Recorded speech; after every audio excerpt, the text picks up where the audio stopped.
Hello, aujourd'hui je viens te parler d'un point technique important en couture, c'est le bâti. Alors je bâtis pas. Souvent, moi je bâtis tout ce qui va être couture un petit peu plus technique, un petit peu plus compliqué. Je bâtis typiquement toutes mes fermetures éclairs parce que je déteste devoir les découdre. Mais voilà, donc qu'est-ce que c'est que le bâti? En fait, c'est un point de couture à la main qu'on vient faire et qui est un point provisoire qui va maintenir nos épaisseurs ensemble avant qu'on les couse à la machine. De quoi tu as besoin pour bâtir? En fait, de pas grand-chose. Pour bâtir, tu vas avoir besoin d'un fil à bâtir, d'une aiguille et de tes petites mains pour pouvoir coudre à la main. Pourquoi je te parle de fil à bâtir? Parce qu'il est important d'avoir le bon fil pour faire cette couture-là. Si tu prends les deux fils qui sont là, il y a un fil qui est un fil à coudre et un fil qui est un fil à bâtir. Je vais te montrer la différence et tu vas comprendre tout de suite l'importance d'avoir le bon fil. C'est que cette couture de bâtir, on l'a dit, est une couture provisoire. Je vais devoir l'enlever. Or, si je prends du fil à coudre, le fil à coudre, son travail à lui, c'est d'être résistant pour tenir. Donc si je fais une couture provisoire avec ce fil, ça va être un peu la folie pour l'enlever parce qu'il va tenir, il risque d'abîmer la matière si je tire un peu, etc. Alors que le fil à bâtir, il casse tout seul. Donc comme il casse tout seul, il est facile à enlever. Donc pour bâtir, tu dois quand même avoir épinglé avant. Parce que je te vois venir, tu vas me dire, oh super, si je bâtis, j'épingle pas.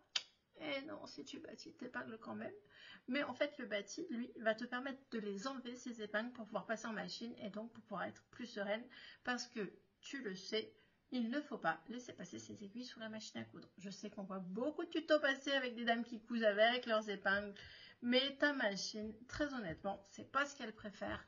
Essaye de prendre la bonne habitude pour lui faire du bien, de ne pas le faire. Moi, j'enlève mes épingles. Alors, il y en a une ou deux qui passent de temps en temps parce qu'on a toutes un petit moment de déconcentration parfois quand on coud et qu'on a la tête ailleurs. Mais pour le coup, ne coupe pas avec tes épingles. Ta machine, ça lui fait pas du bien.